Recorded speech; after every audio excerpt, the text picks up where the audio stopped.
दोस्तों, सावन का पावन महीना चल रहा है और हम अपनी पूरी श्रद्धा से भगवान शिव की पूजा अर्चना में लगे हुए हैं। आइए आज भगवान शिव से जुड़े ज्योतिर्लिंगों के बारे में जानते हैं। तो दोस्तों, आइए पहले हम ये जानते हैं कि ज्योतिर्लिंग क्या है और इनमें से प्रमुख ज्योतिर्लिंग कौन कौन से हैं। वीडियो में आगे बढ़ने से पहले आपसे निवेदन रहेगा कि बेहतर समझ के लिए वीडियो को लास्ट तक देखें। ज्योतिर्लिंग या ज्योतिर्लिंगम ऐसे मंदिर हैं जहां भगवान शिव की ज्योतिर्लिंग के रूप में पूजा की जाती है। ज्योति का अर्थ है चमक और लिंगम सर्वशक्तिमान का चिन्ह या लिंग का प्रतीक। ज्योतिर्लिंगम का अर्थ है सर्वशक्तिमान का दीप्तिमान चिन्ह। भारत में 12 पारंपरिक ज्योतिर्लिंग मंदिर हैं। भगवान शिव ने पहली बार अरिद्र नक्षत्र की रात को ज्योतिर्लिंग के रूप में खुद को प्रकट किया था, इसलिए ज्योतिर्लिंग के लिए विशेष श्रद्धा है। शिव महापुराण के अनुसार एक बार ब्रह्मा और विष्णु के बीच सृष्टि की सर्वोच्चता को लेकर बहस हुई। उनकी परीक्षा लेने के लिए शिव ने तीनों लोकों को भेद कर एक विशाल प्रकाश स्तंभ ज्योतिर्लिंग के रूप में प्रकट हुए। विष्णु और ब्रह्मा ने प्रकाश का अंत खोजने के लिए क्रमशः नीचे और ऊपर की ओर अपना रास्ता अलग अलग कर लिया। ब्रह्मा ने झूठ बोला कि उन्होंने अंत पा लिया है, जबकि विष्णु ने अपनी हार स्वीकार कर ली।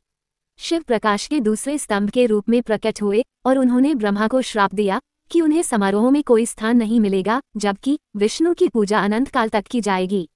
ज्योतिर्लिंग सर्वोच्च अखंड वास्तविकता है जिसमें से शिव आंशिक रूप से प्रकट होते हैं।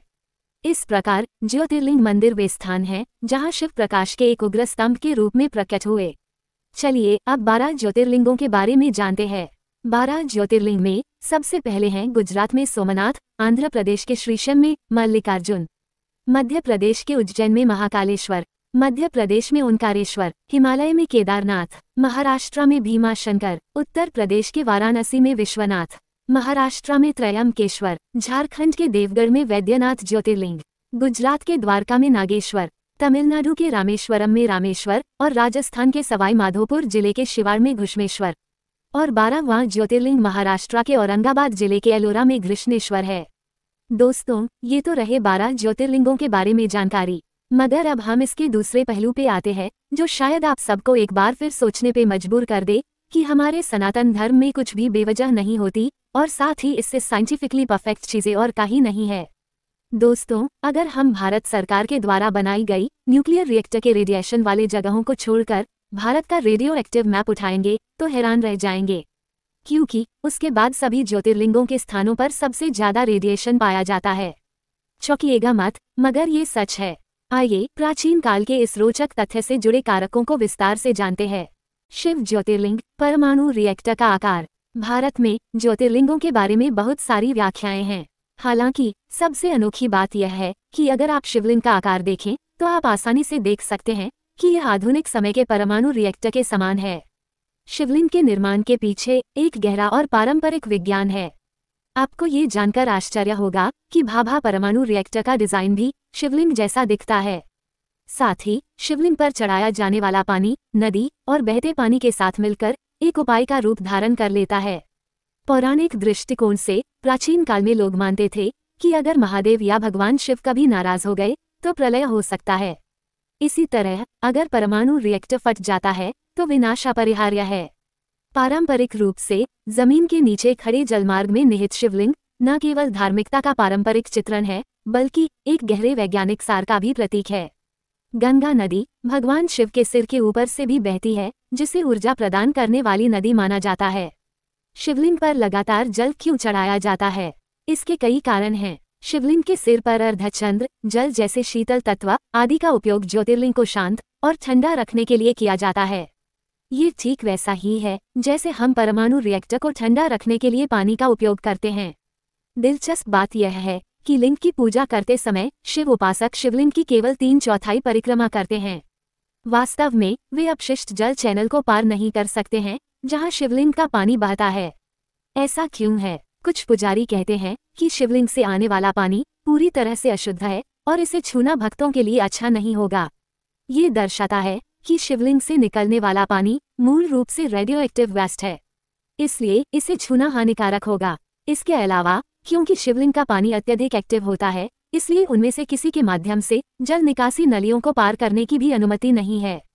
दिलचस्प बात यह है कि यदि आप उन सभी चीजों पर ध्यान दें जो भक्तजन भगवान शिव को धार्मिक रूप से अर्पित करते हैं तो ये स्पष्ट हो जाएगा कि वे सभी रेडिएशन एब्जॉर्ब करने वाली सामग्री हैं, जैसे बेलपत्ता, धतूरा, गुड़हल आदि। शिवलिंगम, भारत में मंदिरों का अलाइनमेंट यानी संरेखण। भारतीयों का जन्म जिन संस्कृतियों में हुआ है वे सनातन हैं, इसलिए वैज्ञानिक क्षेत्र के साथ इसका मिश्रण काफी दिलचस्प है। देश में महत्वपूर्ण शिव मंदिर शिखर पर केदारनाथ से शुरू होकर भारत के सबसे दक्षिणी क्षेत्र में रामेश्वरम तक एक सीधी रेखा में हैं। उत्तर से दक्षिण तक क्रम में ये मंदिर हैं। केदारनाथ उत्तराखंड, कालेश्वरम तेलंगाना, एकम्बरेश्वर तमिलनाडु, चिदम्बरम तमिलनाडु, रामेश्वरम तमिलनाडु। वे भौगोलिक दृष्टि से एक सीधी रेखा में स्थित हैं और धार्मिक दृष्टि से प्रकृति के 5 तत्वों या तत्व का प्रतिनिधित्व करते हैं।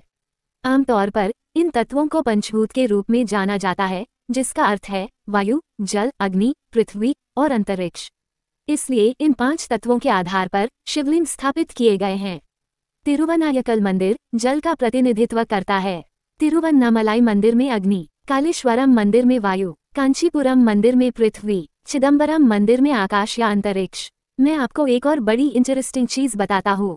शिव ज्योतिर्लिंगों का महाकाल ज्योतिर्लिंग से रिश्ता देखिए, क्योंकि इन ज्योतिर्लिंगों के बीच की दूरी भी दिलचस्प है। उज्जैन से सोमनाथ 777 किलोमीटर, उज्जैन से ओंकारेश्वर 111 किलोमीटर, उज्जैन से भीमाशंकर 666 किलोमीटर, उज्जैन से काशी विश्वनाथ 999 किलोमीटर, उज्जैन मल्लिकार्जुन से 999 किलोमीटर, उज्जैन से केदारनाथ 888 किलोमीटर, उज्जैन से त्रयंबकेश्वर 555 किलोमीटर, उज्जैन से बैजनाथ 999 किलोमीटर, उज्जैन से रामेश्वरम 1999 किलोमीटर, उज्जैन से घृष्णेश्वर 555 किलोमीटर। है न बड़ा ही इंटरेस्टिंग? और ये आज से नहीं, कई हजारों सालों से स्थापित है। तब भी हमको दुनिया में अनसाइंटिफिक और ढोंग को मानने वाला कहा गया। जबकि सच तो ये है कि अगर हम अनसाइंटिफिक होते तो इतनी सटीकता से हमारे पूर्वज ये सब कैसे बना पाते। चलिए अब एक और इंटरेस्टिंग चीज जानते हैं। ऐसा कहा जाता है कि ये ज्योतिर्लिंग कलयुग के अंत में भगवान कल्कि के उपयोग में आएंगे और एक्टिव हो जाएंगे। बाकी इन सारी चीजों पे आपका क्या कहना है, कमेंट सेक्शन में जरूर बताएं। दोस्तों, भगवान शिव की तरह ही परमाणु ऊर्जा में भी सकारात्मक और नकारात्मक दोनों पहलू होते हैं। शिव का आशीर्वाद योग्य और अयोग्य दोनों ही व्यक्तियों को मिलता है, जिसका दुरुपयोग होने पर कभी कभी मानवता के लिए विनाशकारी परिणाम सामने आते हैं। इसी तरह जब परमाणु ऊर्जा गलत हाथों में पड़ जाती है तो इसके विनाशकारी परिणाम हो सकते हैं। यह आश्चर्य की बात नहीं है कि हमारे वैज्ञानिक शिव की तरंग की अवधारणा से प्रेरणा लेते हैं, क्योंकि परमाणु ऊर्जा के उन्मुक्त होने से भगवान शिव की तीसरी आंख के खुलने जैसी विनाशकारी क्षमताएं हो सकती हैं, जो विनाश का प्रतीक है। दोस्तों, आपके इस बारे में क्या विचार है, हमें कमेंट सेक्शन में जरूर बताएं। और साथ ही हमारी संस्कृति की जड़ें कितनी उन्नत और वैज्ञानिक है, इस बात को हमेशा याद रखें और इस वीडियो को शेयर कर दूसरों को भी याद दिलाएं। ऐसी ही और वीडियो के लिए हमारे चैनल के साथ बने रहे। तब तक के लिए जय श्री राम, जय महाकाल।